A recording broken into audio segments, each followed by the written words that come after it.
Mena-Watch, der unabhängige Nahost-Think Tank.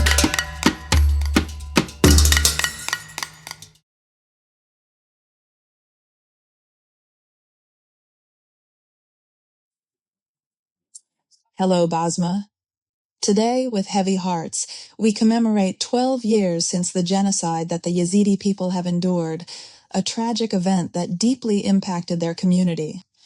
Sadly, the world's attention has unfortunately diverted from this crucial issue. But the situation in the camps has regrettably only gotten worse. And tragically, thousands of individuals are still unaccounted for, listed as missing. Basma, could you please tell us more about the significant impact of media attention on this ongoing situation? 12 years after the genocide, tens of thousands of Yazidis are still living in displacement camps, lacking the basic necessities for a dignified life. This is especially true after the withdrawal of international support and humanitarian organizations, which has left a significant void. The essential and humanitarian services have unfortunately seen a decline, and the economic, social, and psychological pressures on the families residing within the camp have significantly increased. Moreover, our comprehensive studies, which were conducted across the majority of these camps, revealed alarming and prominent findings. We observed a widespread and significant increase in suicide cases, the pervasive exploitation of women within the camp, and the tragic reality of child labor. And these results could destroy any society in the future if sustainable solutions are not found for them. These were the prominent findings that emerged from the studies.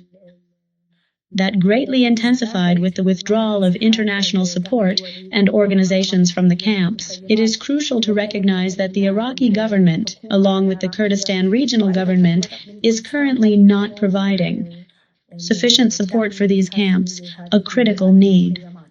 International aid departed from the Duhok camps last year, as reported. Basma, you have been studying the situation ever since. Can you please describe what the current situation is like right now? Now, regarding the non-return of displaced persons. Since you asked for my personal opinion on why displaced people are not returning, in my personal opinion, the main reason for the non-return of displaced persons is a political reason, more so than an issue with basic services in the area. This is because certain political entities are exploiting the displacement issue as leverage to serve their own personal interests. As a result, they are neither providing adequate facilities for the displaced to return, nor do they actually wish for their return. That's why, to this very day, we find compensations remain pending, and insufficient facilities are provided for the safe return of displaced persons to their homelands. So I consider this to be one of the primary reasons. However, there are also various other contributing factors, such as the devastated infrastructure in Sinjar, and the unfortunate reality that the majority of families lack a stable home or a reliable financial income. Furthermore, numerous other issues exist pertaining to essential services, security, and then there's also the problem of unemployment. All of these factors combined significantly impede the safe and sustainable return process for people trying to get back to their original homelands. From the study we conducted in the camps, all displaced individuals expressed a desire to return to their homes.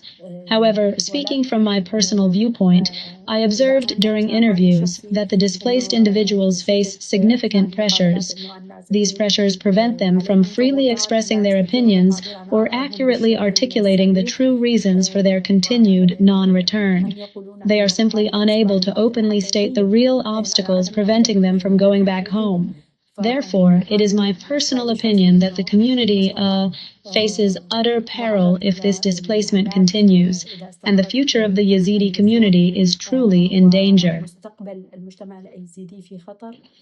An entire community is on the verge of losing its very identity and, moreover, its distinctive culture while residing in these very camps.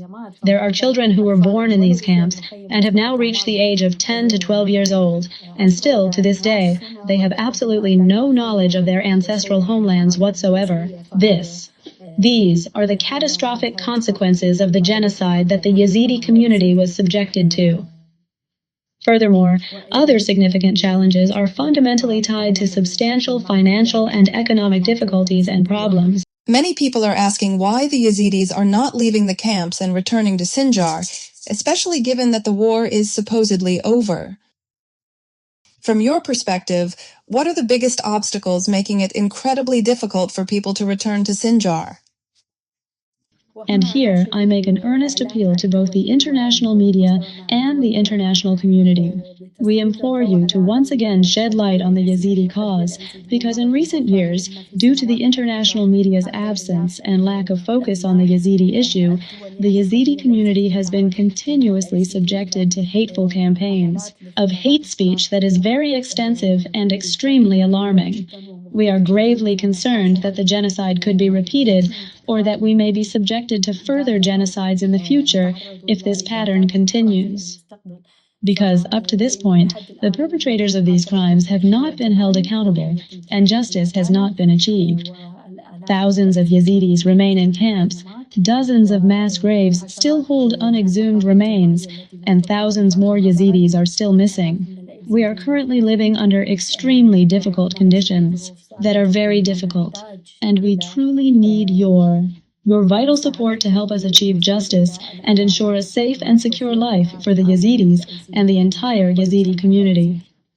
What are some of the things, Basma, that you would absolutely love for people to know about you, or about Yazidis in general, or, the Yazidi community? And my last question, what kind of support do you wish to see from the international community? Thank you. Now, if we delve into the problems within the camp, especially following the unfortunate withdrawal of international support, the issues are sadly deteriorating more and more with the passage of time. So we have 15 camps where Yazidi displaced persons reside, with each camp accommodating over 5,000 displaced individuals. Before the withdrawal of international support, each camp was equipped with a health center and doctors to treat patients right there within the camp itself. After the withdrawal of international support, sadly, only 6 health centers remained, located in just 6 of the camps. The other camps, unfortunately, have no health centers at all. And the few remaining health centers are critically understaffed, completely lacking essential doctors, including a gynecologist. There is no specialized care for pregnant women, nor any dedicated child-friendly spaces. They can only provide very basic, simple consultations, which is wholly inadequate for the profound needs of the community. Furthermore, the displaced persons camps are situated quite a distance from the city center, and the residents there lack the financial means to cover the transportation expenses required to take patients from within the camp to the health centers or hospitals located in the cities surrounding these camps. So all these numerous problems exist, unfortunately, but no one seems to be highlighting them. Despite the many studies we've conducted, there's still no actual support or adequate action being taken to truly address these critical situations. And also, regarding the education aspect, it's the same situation. The buildings specifically designated for students 12 years ago are still in use, while the student population continues to increase significantly. Sadly, the overall quality of education is deteriorating rapidly, largely due to the critical lack of appropriate space and necessary resources. There isn't a suitable place for studying and teaching, and we also face a shortage of teaching staff. Thus, the people in these camps suffer greatly from all these problems, and they have become increasingly worried about the future of their children and their own circumstances. Because the situation is deteriorating noticeably every year. Mena-Watch, der unabhängige Nahost-Think Tank. Besuchen Sie auch unsere Website. Dort finden Sie täglich neue aktuelle Berichte und ausführliche wissenschaftlich fundierte Hintergrundanalysen zur Geschichte und Gegenwart der MENA-Region.